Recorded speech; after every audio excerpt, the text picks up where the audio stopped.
오늘 가장 좀 주가 하락이 두드러지는 종목인데요. 제가 이 소식을 막 정리하고 있을 때는 이제 인수 계약에 들어갔다, 뭐 이런 얘기 지금 진행되고 있다, 이런 정도의 얘기가 나오고 있었는데 순식간에 갑자기 CNBC에서 이제 속보로 체결됐습니다라는 보도가 나왔습니다. 그래서 빠르게 좀 내용을 수정했는데 일단 워너브라더스는 이제 좀 쪼개기 전략으로 들어갔습니다. 지금 가장 좀 핫한 부분이라고 할 수 있는 HBO 맥스를 이제 인수하는 것으로 넷플릭스와 얘기가 되고 있고 케이블 방송 부분은 또 따로 이제 쪼개기가 되는 상황이고요. 넷플릭스는 워너브라더스의 이 HBO 맥스를 주당 27.75달러의 계약을 체결하기로 했다고 합니다. 넷플릭스가 경쟁사 중에 또 가장 높은 인수가를 제시하면서 인수 대금의 85%를 또 현금으로 지급하겠다, 이런 조건을 내걸었죠. 그래서 단독으로 이제 인수 계약을 논의하는 단계에 갔다가 이제 체결까지 순식간에 가게 된 거고요. 거기다가 또 규제 당국이 만약에 불허하면 우리 50억 달러 위약금까지 그냥 지급해줄게, 이런 약속을 했습니다.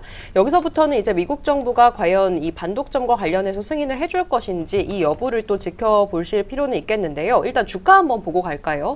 넷플릭스 같은 경우 현재 주가 한번 보겠습니다. 오늘 이 소식 나오고 나서 사실 좀 큰 금액으로 인수를 하게 되는 거다 보니까 비용이 나가는 거고, 이에 대한 좀 우려로 지금 주가 100달러가 깨졌습니다. 99.7달러 선인데요.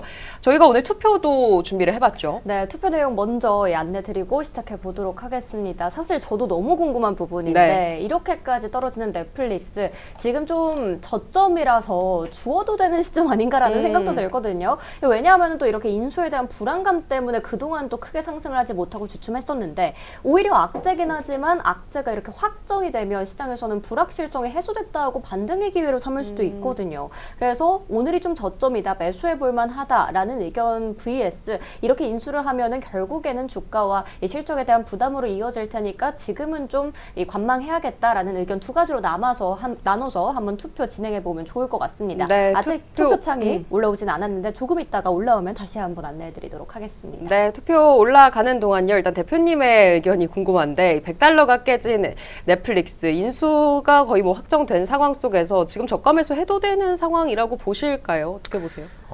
사실 좀 이게 넷플릭스 입장에서도 그냥 남들은 볼 때 쉽게 샀을 수도 있다라고 생각할 수 있을지 모르겠는데, 거의 막 인수대금이 지금 800억 달러 정도 이해가 오가는 상태였어가지고 네. 실질적으로 자금 지출을 이제 딴 데서 땡겨오고 뭐 IB들 빌려가지고 하겠지만, 얘네가 원래 순자산이 지금 250억 달러 정도밖에 안 됐어요.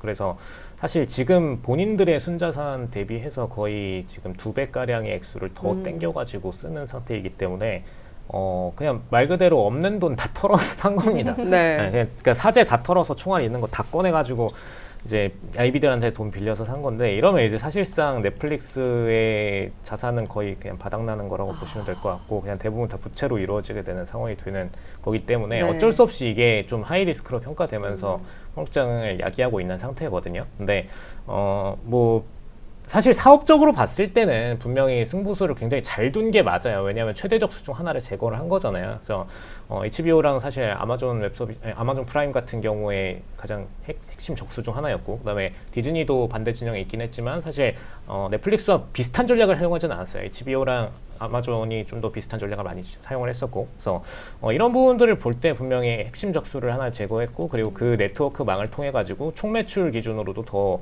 갑자기 펌핑된 매출을 만들 수 있다라는 점은 분명히 이득되는 건 맞는데, 네. 저희가 볼 때는 지금 장에서 폭락은 피할 수는 없을 것 같고요. 근데 차라리 이제 저희 입장에서는 어쨌든 장기적으로는 또다시 그 매출을 다 회복해서 올라갈 것이고, 시장 규모 딱 상으로 봤을 때 본인들의 유저들을 급하게 늘릴 수 있는 계기이기 때문에 결국은 다시 신고가를 갱신하러 올라갈 거라고 봅니다. 근데 그 기간이 얼마나 걸릴까가 그 기간이 문제인 거죠. 정말 오래 걸릴 것 같아요. 저희가 볼 때는 최소 1년에서 1년 반 정도는 소요하지 않을까.